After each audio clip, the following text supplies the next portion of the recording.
parágrafo primeiro traz uma causa de aumento. Se do fato resulta morte, a pena é aplicada em dobro. Já o parágrafo segundo diz que no caso de culpa, quando é culpa, quando é que esse crime pode ser culposo? Quando a gente não tem a intenção de propagar, mas por imprudência, imperícia, negligência, acaba esses germes patogênicos sendo propagados. Então, quando o crime é culposo, a pena é de detenção de 1 a 2 anos, ou, se resulta morte, de 2 a 4 anos. Como eu disse anteriormente, esses crimes com pena máxima de até 2 anos são considerados crimes de menor potencial ofensivo. Sendo assim, não instaura-se inquérito, é elaborado um termo circunstancial de ocorrência. Sendo assim, é possível uma transação penal, é possível uma composição civil dos danos e esse crime é de competência do Juizado Especial Criminal. Prosseguindo, Qual seria o tipo penal? Qual seria a conduta criminosa? A conduta criminosa é justamente causar epidemia. O que é causar? É propagar, é difundir, é disseminar epidemia, sabendo que esses germes patogênicos, eles são maléficos para a saúde. A gente tem que saber que essa propagação desses germes patogênicos atinge a saúde pública de pessoas indeterminadas. Eu trouxe uma observação dizendo que germe patogênico pode ser compreendido como um micro-organismo capaz de produzir moléstia infecto-contagiosa. Exemplo, bactérias, bacilos, vírus, protozoários e fungos. Qual seria a objetividade jurídica desse crime? Como já estudamos, para que a gente possa descobrir, desvendar qual seria o bem jurídico tutelado, basta que a gente olhe para o título e para o capítulo. Esse crime, epidemia, está contido no capítulo Crimes contra a Saúde Pública e no título Crimes contra a Incolumidade Pública. Então, qual seria o bem jurídico tutelado? O bem jurídico tutelado seria a saúde pública.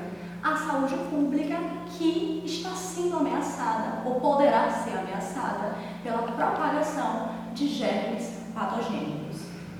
Prosseguindo, quais seriam os sujeitos desse crime? O sujeito ativo pode ser qualquer pessoa. Qualquer pessoa pode praticar esse crime. Qualquer pessoa pode difundir e disseminar germes patogênicos. E qual seria o sujeito passivo? O sujeito passivo primário seria a coletividade. É um criminoso. A coletividade que está sendo ameaçada por essa propagação de germes patogênicos. E de forma secundária, as pessoas que foram lesadas por esta doença infecto-contagiosa. O próximo, qual seria o elemento subjetivo? O elemento subjetivo é o dolo, ou seja, a vontade de causar epidemia. Quando é que esse crime se consuma? Esse crime se consuma quando a gente causa epidemia. Causa epidemia gerada em um número indeterminado de pessoas. E as pessoas devem ser contaminadas com essa epidemia. Essa é a forma quando um crime está consumado. É possível a tentativa? Sim, é possível. Imagine a hipótese do agente que propaga esses germes patogênicos. E esses germes patogênicos, eles podem causar epidemia e, por circunstâncias alheias à vontade do agente, não chega a contaminar nenhuma pessoa e não consegue espalhar, difundir essa epidemia. Trouxe uma observação, ausência de dolo. Imagine a hipótese do agente que desconhece, o agente não sabe. O agente não sabe que esses germes patogênicos, eles serão capazes. Ele não sabe que esse micro-organismo, que essa bactéria, ela é capaz de causar epidemia. Nesse caso, há um erro de tipo aí. Se há um erro de tipo, o erro de tipo exclui o dolo. Logo, o fato deixa de ser típico. A próxima observação que eu trouxe, imagine a hipótese do agente que tem a intenção de contaminar determinada pessoa. Perceba que esse crime atinge um número indeterminado de pessoas. Não tem uma pessoa certa a ser atingida. Então, se o agente ele tem a intenção de propagar para determinada pessoa de epidemia e passa a ser o crime do artigo 131, que diz que é um crime de perigo de contágio de moléstia grave. A próxima observação que eu trouxe é que se porventura a intenção desse agente for provocar morte, percebam que é possível, né? A epidemia com resultado morte.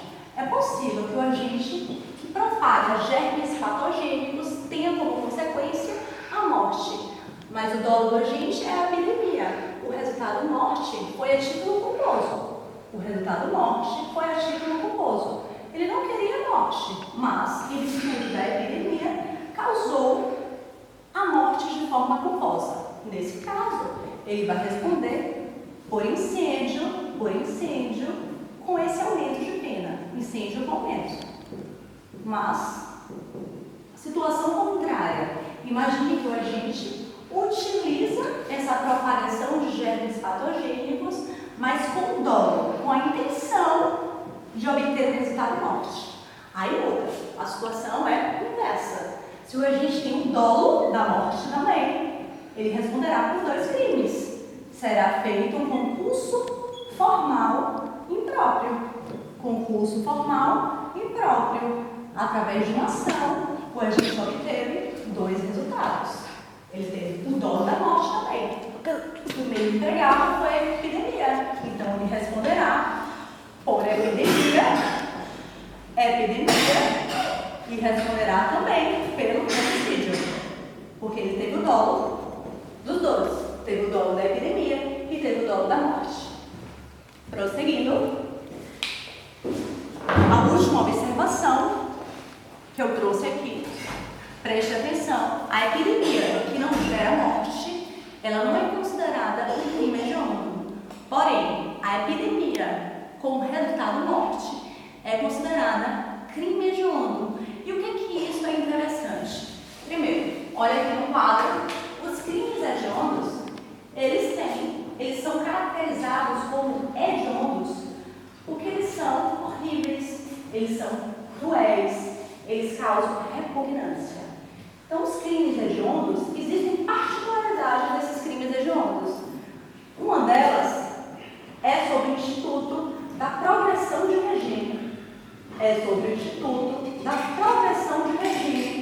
Nesses crimes, se o agente é primário, nesses crimes hediondos, se o agente é primário, ele progride de regime com 2 quintos. Se o agente é reincidente, ele progride com 3 quintos. Há uma diferença em relação aos crimes comuns. Essa progressão de regime, o agente sendo primário, 2 quintos. Reincidente, 3 quintos. Então, repetindo, se a epidemia resultar em morte, esse crime é considerado crime hediondo, só se resultar morte. O próximo tipo penal que vamos analisar é o tipo penal de falsificação, corrupção, adulteração ou alteração de produtos destinados a fins terapêuticos ou medicinais. O artigo 273 assim dispõe: falsificar, corromper, adulterar ou alterar produto destinado a fins terapêuticos ou medicinais. Qual seria essa conduta típica, né? Percebam que essa pena é uma pena bem elevada, é uma pena de 10 a 15 anos e multa. Nesse crime, né, o agente falsifica, podendo corromper, podendo alterar um produto medicinal ou terapêutico. Qual seria a objetividade jurídica desse crime? O agente, né, que assim age, ele está o quê? Ele está prejudicando a saúde pública. Então, o legislador, ele visa preservar, ele visa proteger a saúde pública. No parágrafo 1º, assim dispõe: das mesmas penas incorre quem importa, vende, expõe à venda, tem em depósito para vender ou de qualquer forma, distribui ou entrega a consumo o produto falsificado, corrompido, adulterado ou alterado. Percebam a diferença, né? No caput do artigo 273, a conduta do agente é falsificar o produto terapêutico Aqui o agente falsifica, alterando, adulterando, corrompendo esse produto medicinal ou terapêutico. No parágrafo 1º, o agente não falsifica. O que ele faz? Ele expõe a venda, ele importa, ele exporta, ele tem em depósito esses produtos falsificados. Já o parágrafo 1º, assim dispõe. Inclui-se entre os produtos a que se refere este artigo os medicamentos, as matérias-primas, os insumos farmacêuticos, os cosméticos, os saneantes e os de uso em diagnóstico.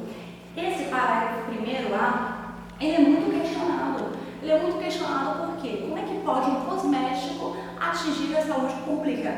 Como é que pode um saneante, que é um produto de limpeza, atingir a saúde pública? Mas aí o legislador, querendo proteger a saúde pública de uma forma geral, que pudesse